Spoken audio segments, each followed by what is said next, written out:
Well, I made about 2 red lights. Now I'm freaking sitting at a green light and in the middle of freaking road, and I can't do nothing, man. Car won't go.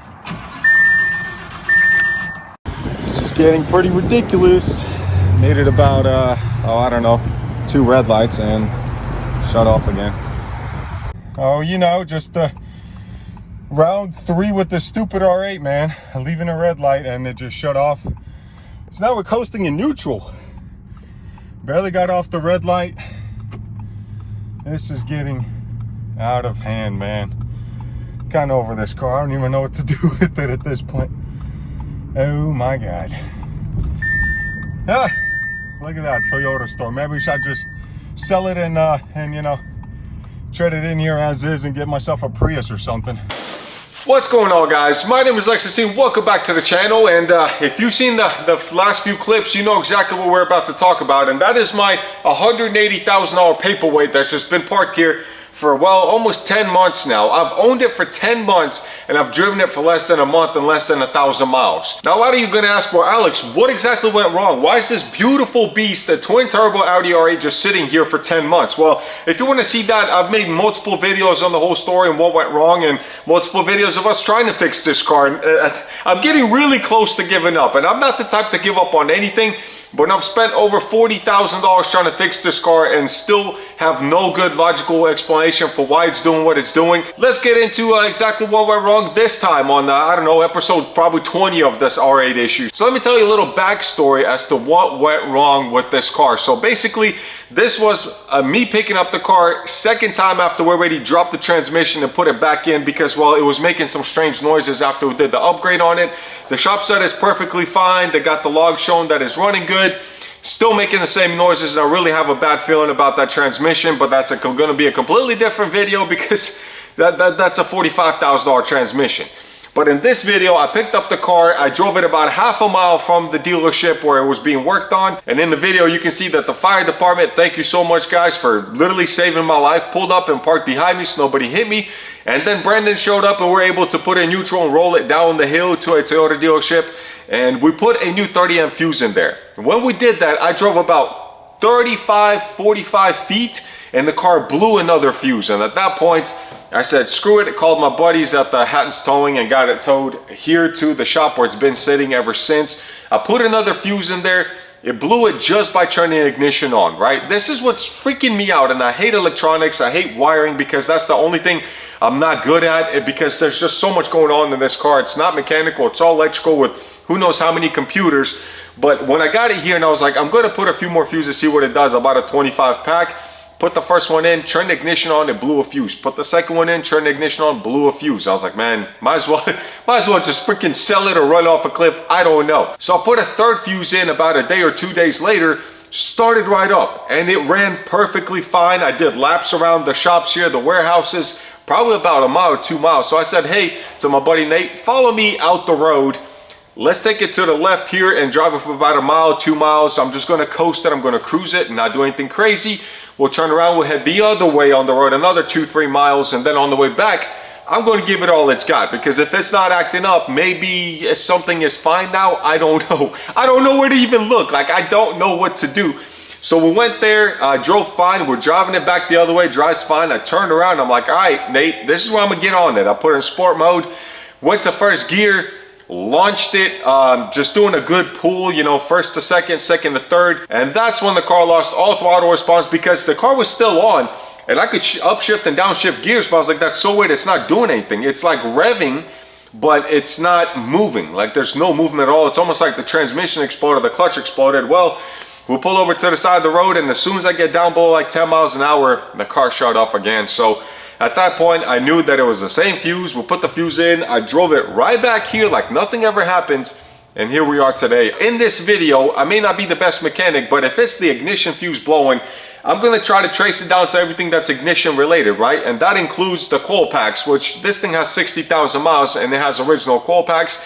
I think it's time to do it. It probably is not that. It's probably a short touching somewhere, because if it's blowing a fuse under load, it could be over amperage on something and blowing it like a bad coil pack, or it could be a wire that's shortening and touching each other with the ground or something and blowing the fuse as well. So let me show you guys exactly what I'm talking about. That it literally runs fine. Now also, as you can tell, it's sitting on the trickle charger, because for whatever reason now it just keeps killing the battery. Like if it sits for 2 to 3 days without it, it's literally like almost dead. So I have to keep it on the trickle charger, which I don't think used to be an issue, but who knows. But watch, right now it's just going to start perfectly up like nothing.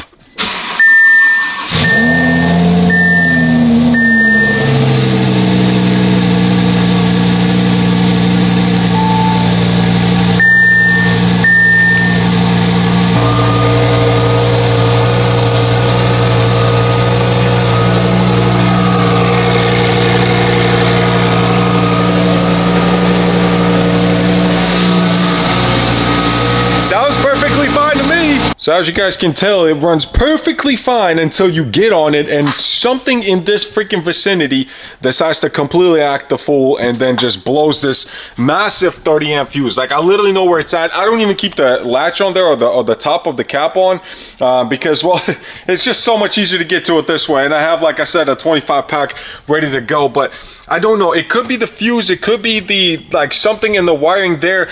For what I noticed is this loop right here makes like a 90-degree loop, I guess, or turn around this coolant line that comes into these water air tanks or intakes or whatever. So I don't know if that's somewhere in there that might be pinched. It could be a ground maybe, or I just don't know where to even go, guys. There's so much that could go wrong in this car, so much extra stuff that's been done, and so many hands have been into this car. That's another thing. As you can tell, it has a twin turbo kit from Sheepy Race, which was installed by a shop in East Coast somewhere. So what I'm assuming happened is this guy bought this car with this twin turbo kit on here already, and then he couldn't figure out the electrical issue himself, so he just ended up selling it to me, and here I am stuck with this. I have dumped $40,000 into the transmission build, so it's got it built second gear, the half shafts, the clutch pack, and everything like that is done.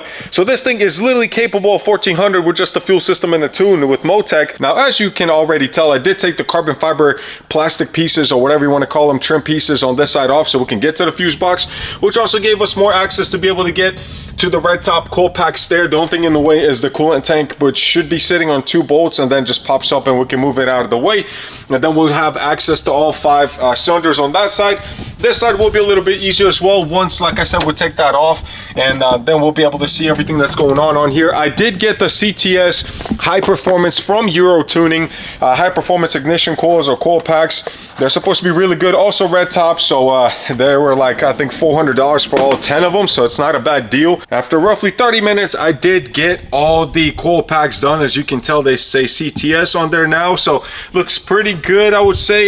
You do need to move the coolant tank, like I told you, and actually the bracket that holds it as well, so that was a little bit of a pain to get to. But now these are the old coil packs, and honestly, I just don't see anything wrong with these. Everything looks super clean on all of them, so I'm not even sure if we fixed anything, but it never hurts to put some new coil packs on there, especially with, you know, 60,000 or 56,000 miles on the car. And we got the coil packs back in, looking pretty brand new. I gotta say, I remember why this side was so difficult when we did the compression test last time, because it sits right underneath this fuse box and nearly impossible to get that harness back on there unless you kind of pull it up, clip it in, and then push it down. So, Nate, you ready to see what happens, man? I mean, obviously it's gonna fire up. I think should be an issue there, but the question is, did we fix anything at all?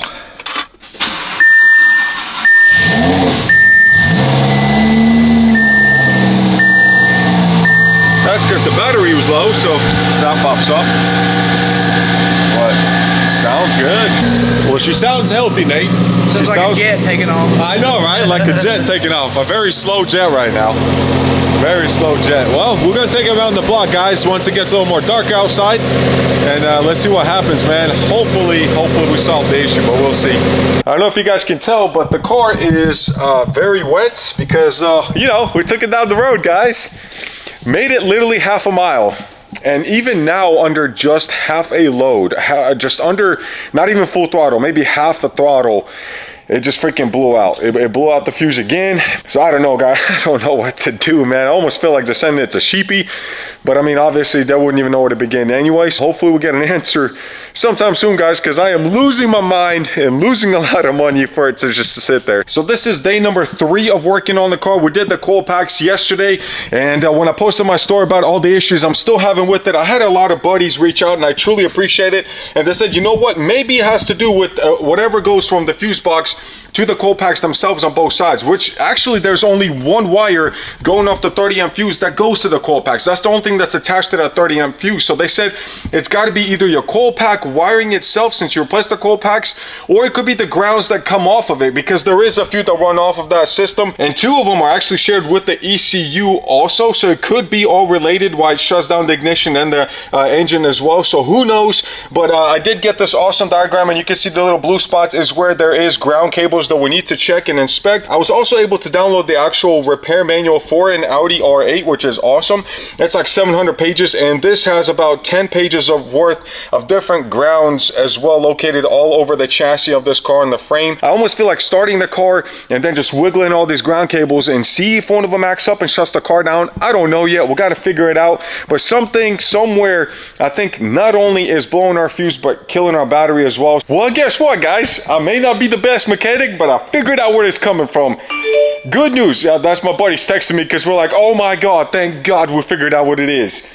Good news, we know where it's coming from. Bad news is I am so royally screwed, because, well, let me show you what it's at. I'm not gonna do it again, what it was doing, but let me show you a video I just took of it happening while the car was running.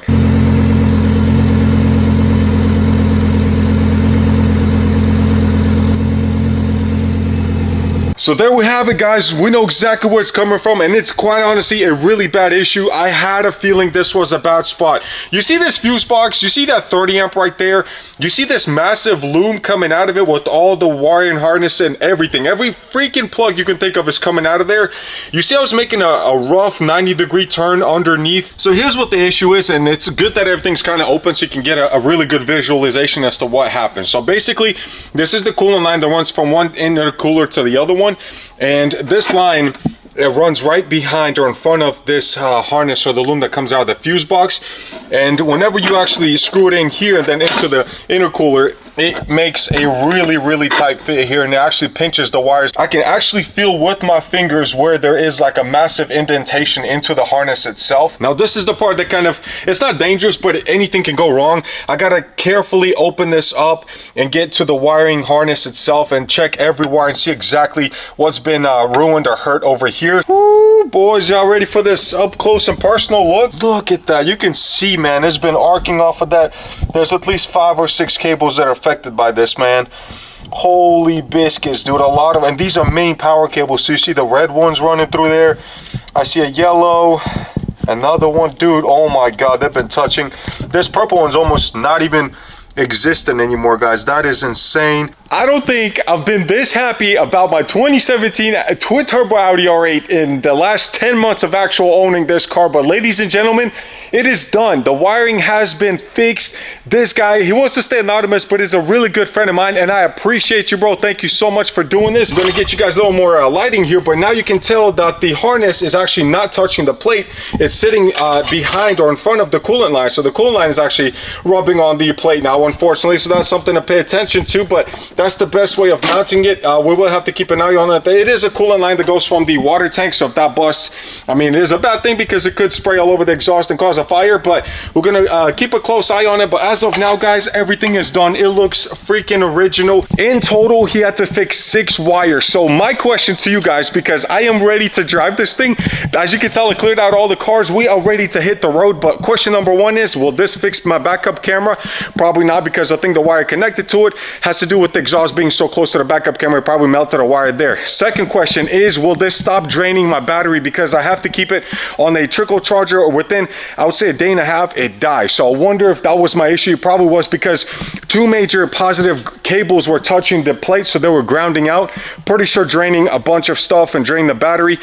Number 3 is the AC compressor. Will my AC working now? Because for some reason we put a new one in twice, and every time it would work for about 5 minutes and then kick off. So I wonder if it has anything to do with that. And of course, number 4, the most important question, is this gonna fix our stupid issues that we've been having with the transmission, with the fuses blowing? And I think, I really do, and this is everybody else agreeing as well, our issue is going to be fixed because of those wires. But ladies and gentlemen, I am ready to start this bad boy up. So, oh my God, I haven't started yet. Should be no problem. Ignition on, and let's fire it up.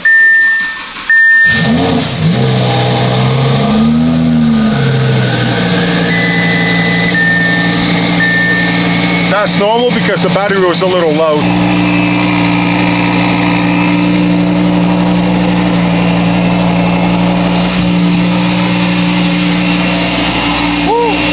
Let's go, boys, let's go! So first things first is you gotta take a lap around the warehouse, make sure that everything's behaving right. The car has warmed up. I've let it sit for about 5-10 minutes, so no codes, nothing's popping up. Now this may sound dumb, but I swear this car feels like the throttle response is better. I don't know if it was grounding something and it might have been causing an issue with it. I never had misfires or anything, but we're literally about to get on the road. I got my fuses right there, the whole 25 pack just in case. Now normally under regular load, she doesn't do anything. She doesn't act up. Once we get it under pressure is when it starts acting up. So let's go ahead and get this bad boy going a little bit. Doing 46, just regular driving. We're doing about 50 miles an hour under just regular drive mode, so it's not under sport or anything. I'm not manually shifting, so you should have no problem driving this way. I just want to get it completely warmed up and then we'll have some fun. But so far, guys, it feels good. For some reason, like, the nervousness of driving this car is gone. Maybe because we actually found the issue now, so instead of literally just shotgunning money into all kinds of what we think are the repairs, and I don't know, it feels so freaking good, man. You know what? Let's try something. Remember how it was making a noise shifting, upshifting from first to second? Let's see, we're in 6th gear, 5th gear. Let's give it some gas. And then once we get around this corner right here, I'm going to upshift without throttle, and that is when it was making noises out of the transmission. Let's see if it does it again or not. So we're 6th gear, guys, and let off, or 5th gear, and oh, still got the transmission noise, so that's not gone away, but at least the car feels good. So we'll make it down here towards the end of the road. We'll bust a U-turn, and then we're really going to give it some throttle. All right, we turned around. We got some fuel, so we got a full tank of pump 93, some premium Shell gas, and now it is time to put it in dynamic mode. As you can hear the downshift happen. I like dynamic right there, guys. And normally at this point, whenever the car will downshift and I give it about half throttle,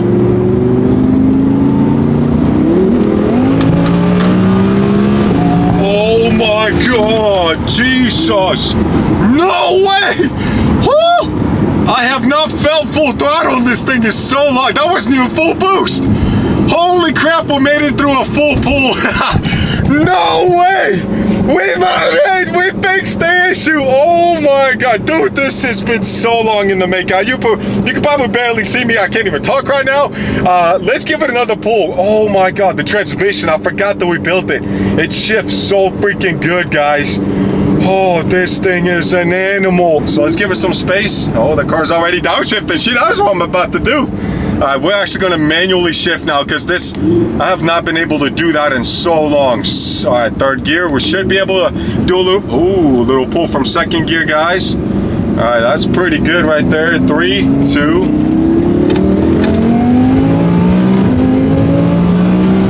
Oh my God, the car was freaking spinning. Woo! Holy biscuits and gravy, that was awesome.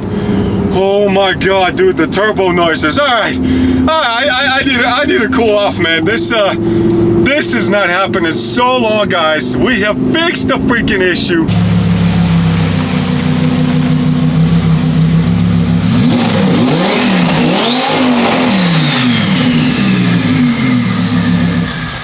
Can't believe I'm saying this, but the car runs freaking awesome, and we're done. We are done working on this. We're done figuring out the issues, guys. We have fixed our twin turbo sheepy build 2017 Audi R8. I am so excited to be able to finally take this thing to car shows, to enjoy this thing, to show it off, to just have a lot of fun with it, guys. Oh my God, it has been what a nightmare of 10 months trying to figure this thing out. But thank you so much to everybody that participated. I'll say this, AC kind of sort of works. It's hard to tell because it's chilly outside. Backup camera does not work. It is what it is.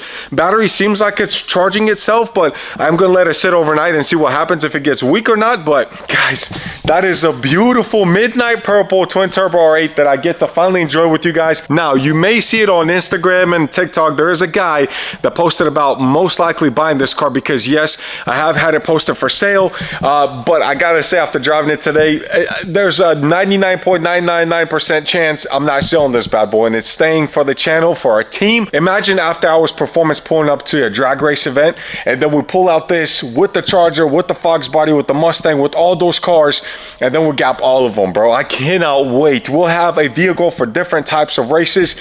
This thing is beautiful, guys. Thank you so much for being with me throughout the process, for watching my videos. Drop a like, drop a comment, subscribe, because this bad boy is not going anywhere. And all these parts behind me that you're seeing, literally, I'm not going to say the full amount yet, but all those parts are going into our 2006 Dodge Charger RT that we are building with an LS swap for like 1,500 horsepower for drag racing.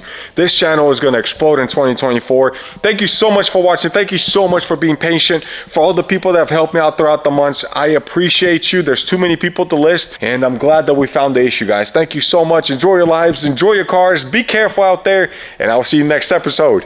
Peace.